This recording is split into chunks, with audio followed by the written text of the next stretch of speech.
तो दोस्तों काफ़ी लोगों के ख्वाहिशें रहते हैं कि प्लास्टिक के गमलों में जो पौधे हैं वो लगाने चाहिए या नहीं।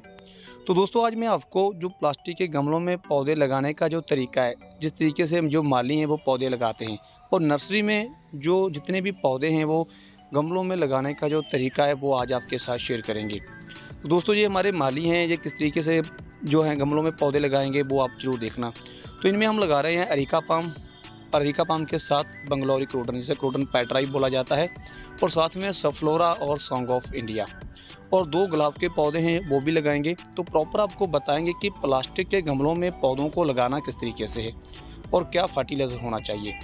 तो सबसे पहले तो आपने क्या करना है कि प्लास्टिक का जो गमला लेना है, गमले का साइज़ कम से कम 12 से 16 इंच होना चाहिए। आपने होल करना है, होल करने के बाद जो एक पत्थर है वो होल के ऊपर रखना है। दोस्तों पत्थर इसीलिए रखा जाता है कि ओवर वाटरिंग होती है, तो ओवर वाटरिंग के साथ जो फर्टिलाइज़र है, जो आप खाद देते हैं वो साथ में ना निकले, सिर्फ जो ओवर पानी है वही गमलों में से बाहर जाए। तो इसी तरह से आपने क्या करना है कि गमलों में पत्थर रखने के बाद जो मिट्टी है वो आपने डाल लेनी है। मिट्टी जो है वो अच्छी गार्डनिंग सॉइल होनी चाहिए। आपने उसमें 20% अगर वर्मी कंपोस्ट है तो वर्मी कंपोस्ट ऐड कर सकते हैं, अगर वर्मी कंपोस्ट नहीं है तो आप गोबर की खाद ऐड कर सकते हैं। तो दोस्तों आप देख सकते हैं कि इसी तरीके से जो माली हमारे हैं वो पौधे जो हैं वो इस गमलों में लगा रहे हैं। तो जैसे कि मैंने बोला कि अच्छी गार्डनिंग सॉइल, तो अच्छी गार्डनिंग सॉइल लेनी है और आपने कोई भी फर्टिलाइज़र ऐड नहीं करना। काफ़ी लोग क्या होते हैं कि प्लास्टिक के गमले में जैसे वो पौधा लगाते हैं तो वो तरह तरह के जो केमिकल फर्टिलाइज़र होते हैं वो यूज़ करना स्टार्ट कर देते हैं, जिससे उनका पौधा अच्छे से चलता नहीं है। और दूसरा दोस्तों, जो प्लास्टिक के गमले में आपने पौधा लगाना है वो आप हमेशा इंडोर पौधा ही लगाएं। जो आप आउटडोर पौधे प्लास्टिक के गमले में लगाते हैं तो ज़्यादा गर्मी में जैसे ज़्यादा तेज़ धूप पड़ती है तो आपके पौधे अच्छे से ग्रोथ नहीं करेंगे। तो ये 2 रीज़न होते हैं।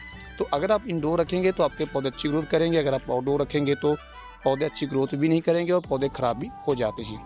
तो चलिए आप अरेका पाम का पौधा लगाएंगे तो देखिए अरेका पाम के पौधे को रीपॉट कैसे किया जाता है। जो 6 इंच के पॉट में नर्सरी में हमारे पास अरेका पाम के पौधे थे। तो दोस्तों इन्हें निकालने का जो तरीका है वो आप देख लीजिए। तो देखिए इसी तरीके से अरेका पाम का जो पौधा है वो बाहर निकला है। रूट बॉल देखिए आप, इसी तरह से आपने रूट बॉल रखनी है। और काफ़ी लोग कहते हैं कि जो ये रेड सॉइल होती है ये रिमूव करनी चाहिए या नहीं, तो बिल्कुल भी नहीं। आप जैसे ही आपको सॉइल में ये रूट्स जो मिलती है, जो रूट बॉल मिलती है, वैसे ही आप अपने पौधे को एडजस्ट कर दें। तो नीचे मिट्टी आप काफ़ी ज़्यादा रखें पौधा लगाने के टाइम। जो गमले में आप मिट्टी डालते हैं ना, कम से कम अगर 12 इंच का गमला है तो 6 इंच जो मिट्टी है वो आप नीचे ज़रूर डाल लें, क्योंकि दोस्तों जो रूट्स होती हैं उन्होंने उसी मिट्टी में ग्रोथ करनी होती है। जो सॉइल नीचे होती है ना उसी में वो अच्छे से ग्रोथ करती हैं। अगर आप नीचे अच्छी सॉइल नहीं डालेंगे या फिर आप बिल्कुल थोड़ी सी जो मिट्टी है वो डाल देंगे तो आपके पौधे अच्छे से ग्रोथ नहीं करेंगे। तो देखिए अरेका पाम और क्रोटन का पौधा जो हमने वो सेट कर दिया है। तो इन दोनों पौधों की तरह ही आपने क्या करना है कि सफ्लोरा के पौधे को भी लगा देना है। तो सफ्लोरा के पौधे को भी आप इसी तरह से लगा सकते हैं। तो लगाने का तरीका देखिए सॉइल जितनी हो सके आप उतनी सॉइल जो है वो आप गमले में डालें, क्योंकि जितनी नीचे की तरफ सॉइल रहेगी ना उतनी आपके पौधे की जो रूट्स हैं वो ज़्यादा ग्रो होंगी। तो इसी तरह से आपने पौधे को लगा देना है। तो एक बात यहाँ पर मैं आपको और बता दूँ, अगर आप अपने घर में पौधा लगाना चाहते हैं तो इसी तरह से लगा सकते हैं। वर्मी कंपोस्ट और गोबर की खाद आप ऐड कर सकते हैं 20-20 ग्राम।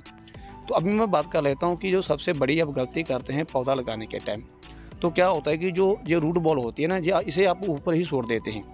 तो दोस्तों आपने रूट बॉल को पूरी मिट्टी से कवर करना है। ये गमले के ऊपर जो रूट बॉल है वो बिल्कुल भी नहीं दिखनी चाहिए। तो इसी तरह से अगर आप पौधे लगाते हैं तो आपका कोई भी पौधा प्लास्टिक के गमले में लगाएं, सीमेंट के गमले में लगाएं या फिर मिट्टी के गमले में लगाएं, कोई भी पौधा खराब नहीं होगा। तो मैं आपको दिखा देता हूँ कि जो रूट बॉल हैं इनकी वो बिल्कुल जो है वो नहीं दिखाई देंगी, ऊपर आपको सिर्फ सॉइल जो है वही दिखाई देगी।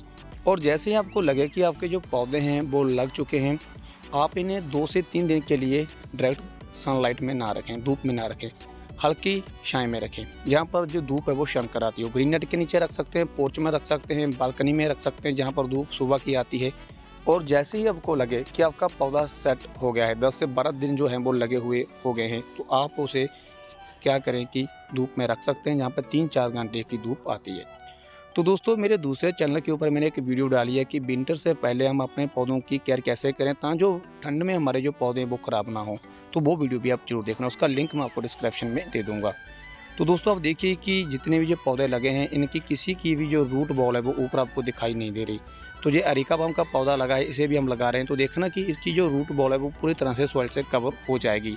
तो काफ़ी लोग यहीं पे गलती करते हैं कि जो उनकी जो ये रूट बॉल होती है ना पौधों की, वो ऊपर ही रहती है, जिससे उनके पौधे ग्रोथ करने तो दूर की बात, वो वहाँ से ख़राब होना स्टार्ट हो जाते हैं।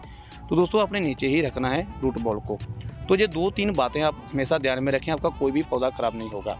तो अब मैं बात कर लेता हूँ कि पौधे लगाने के बाद आपने 10 से 15 दिन के बाद कौन सा जो फर्टिलाइज़र है, कौन सी जो खाद है वो पौधों को देनी है। तो दोस्तों नर्सरी में यही खाद दी जाती है, डीएपी और वर्मी कंपोस्ट और गोबर की खाद। और दूसरा, पौधे को देखा जाता है कि पौधे के हिसाब से, पौधे की रिक्वायरमेंट के हिसाब से उसे जो समय पर किस चीज़ की ज़रूरत है, पोटास की ज़रूरत है, नाइट्रोजन की ज़रूरत है, किसी भी चीज़ की ज़रूरत है, वो फर्टिलाइज़र दिया जाता है। तो स्टार्टिंग में आपने ऐसी तरह से पौधे लगाने हैं और उनमें आपने वाटरिंग करनी है, पानी देना है। पानी देने के बाद आपने उन्हें 1-2 घंटे के लिए जो है छाया में रखना है। तो इसी तरह से आप अपने घर में पौधे लगा सकते हैं, इन्हें आप इंडोर रख सकते हैं।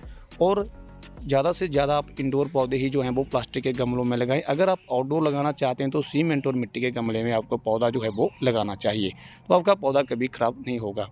तो दोस्तों अगर आपको आज की वीडियो अच्छी लगी तो वीडियो को लाइक करना और चैनल को सब्सक्राइब जरूर कर लेना। Bye, take care, happy gardening.